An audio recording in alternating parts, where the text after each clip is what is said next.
Salut à tous amis, c'est Lucho, Ranza, fan direct petite vidéo. Cette vidéo c'est les vidéos du week-end, petit débrief. On va parler du match dans Lyon-Angers que j'ai malheureusement pas pu débriefer vendredi soir comme convenu et on s'en excuse, donc on le fait maintenant. Et peut-être ce soir il y aura le débrief de Nax concernant le match de Toulouse-Dijon, parce qu'il y avait des choses à dire aussi, il y a des choses à dire sur ce match. Donc voilà. Pour commencer, ce match, on va parler du score déjà. 6-0. Ça fait quand même, on a passé une soirée agréable. C'est agréable de gagner facilement comme ça, sans se prendre la tête, se dire est-ce qu'on va se faire rejoindre, pas rejoindre, tout ça. Donc ça fait plaisir. Après, il y a la manière dont on a gagné. Et la manière, elle m'intéresse plus. Elle m'intéresse bien particulièrement parce que on a mis les ingrédients pour. On a fait ce que Angers détestait le plus. On les a provoqués à la faute. Et les fautes, ils ont fait. Du coup, les buts sont venus plus facilement. On s'est rendu le match facile. Eux nous l'ont donné facile. Ils nous l'ont facilité le match. Donc ça, c'est une bonne chose. Mais après, là, c'est les points positifs. Il y a eu des buts magnifiques, comme je pense celui de Memphis, le deuxième avec le petit coup Jawar, tout ça. Il y a des trucs après qui m'inquiètent un peu plus concernant la manière. Parce que là, on gagne deux fois par des scores assez larges. Mais la manière, elle est bien, mais on provoque les fautes. Et ce que j'attends de voir maintenant, c'est d'avoir une adversité plus forte. Parce que Monaco c'est quand même très faible, Angers aussi, d'avoir une adversité plus forte qui ne donne pas ses fautes.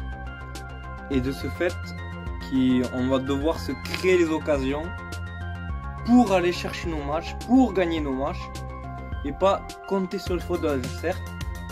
Parce qu'en ce moment, c'est ce qu'on fait, on compte sur les fautes de l'adversaire. Certes que l'on provoque, mais c'est pas 100% de notre réussite, je dirais. Certes, c'est super bien ce qu'on fait. Le pressing, c'est quelque chose de super bien. Les 4 secondes de presser, puis revenir en bloc derrière, c'est quelque chose qui met une pression constante et qui étouffe l'adversaire sans relâcher, sans que l'adversaire puisse se dire enfin c'est terminé, parce qu'à chaque action ça recommence, chaque action dans la surface ça recommence, chaque paire de balles ça recommence, donc ça c'est une très très bonne chose.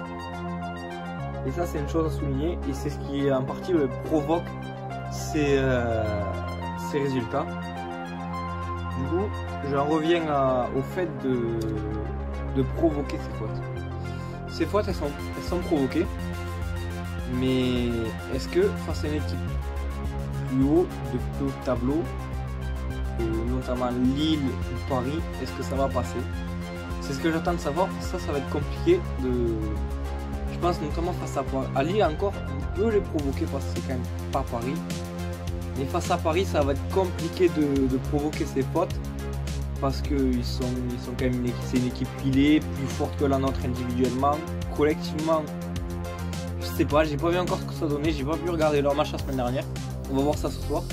Collectivement, on verra ce que ça donnera. Nous en tout cas, c'est bien, on a retrouvé une arme collective.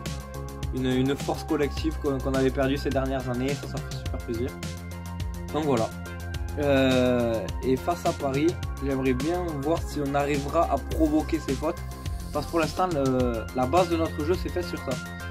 Donc la création en elle-même, de se créer des occasions dans des petits espaces et des décalages en vitesse, et prendre l'adversaire de vitesse, pour l'instant on l'a fait, mais sur des adversités faibles. Donc maintenant j'aimerais savoir ce qu'en Ligue des Champions et dans une équipe de plus haut tableau, ce que ça peut donner. C'est là où on verra vraiment le test. On testera cette équipe de Célimigno, ce nouveau Lyon. Ce serait intéressant à voir, parce qu'il y a des choses à voir. Je pense qu'il y a un gros potentiel. Un point positif aussi à souligner, c'est la solidité défensive, l'équilibre de l'équipe. Il est beaucoup mieux, il y a un équilibre bien meilleur, c'est que les rôles sont bien mieux répartis, tout ça revient à un niveau très intéressant, et même je pense que ça va devenir indispensable. Moi à mon avis il va devenir indispensable le jour où on fera sortir tout ça Il y aura peut-être des petits problèmes d'équilibre parce que toutes les brèches, les compasses, même dans la distribution, il commence à être intéressant dans la distribution parce que c'est intéressant ce qu'il fait, il se passe vers l'avant, qui casse des lignes comme sur le but de Dembélé, non de Dembélé, où là il casse une ligne entre deux joueurs en juin. Bon, les joueurs en juin sont pas très bien placés, mais il casse cette ligne et c'est ce qui amène ce but grâce à ce que passe ici. Ce qui, oui, c'est tout ça. Donc on espère qu'il deviendra indispensable. Enfin, et ce qui est aussi super intéressant, c'est que derrière il y a un banc, il y a du banc. On sort tout ça, on fait rentrer Abdelhaïd. On sort Memphis, on fait rentrer Terrier. Donc c'est des joueurs qui vraiment ont un gros niveau et qui permettent de garder une pression constante sur l'équipe. Moi je pense que cette équipe elle s'est peut-être un peu affaiblie dans le 11 de départ même, mais dans l'ensemble du groupe, dans l'ensemble de l'effectif, elle s'est renforcée parce que les postes sont doublés avec des joueurs de niveau équivalent. Bon certes les joueurs peut-être Terrier est peut-être un peu moins fort que Memphis, mais il apporte autre chose. Et c'est quand même un assez bon joueur qui maintient la pression sur l'adversaire, où il ne va pas y avoir une baisse de régime pendant le match ou quelque chose comme ça. Donc ça, c'est super intéressant. Il y avait beaucoup de choses à dire sur ce match, car c'est le deuxième match de la saison. Ça confirme un peu ce qu'on avait entrevu face à Monaco.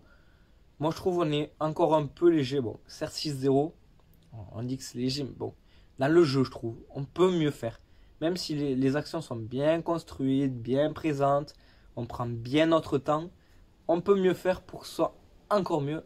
Et je l'espère et je suis sûr que dans les semaines à venir, ce sera encore mieux parce que le projet est chaud. Pour le petit débrief de cette journée de Ligue 1, de cette deuxième journée, de ce match Lyon-Angers. On espère que ça vous aura plu, que vous aimez nos débriefs comme ça, parce qu'on voit que ça marche.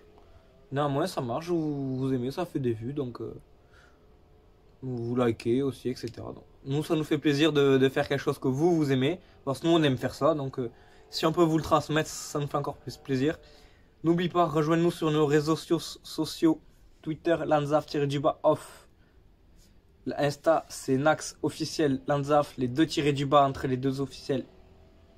Et Nax, comme ça, Nax officiel, Lanzaf avec les deux tirés du bas. On va tout afficher, nom dans la description, comme ça, abonnez-vous en masse. Insta officiel de Lanzaf, Lanzaf officiel. Donc voilà les potes, on espère que le clip de Sable Blanc vous aura plu. En tout cas, portez-vous bien, c'était Lanzaf, ciao.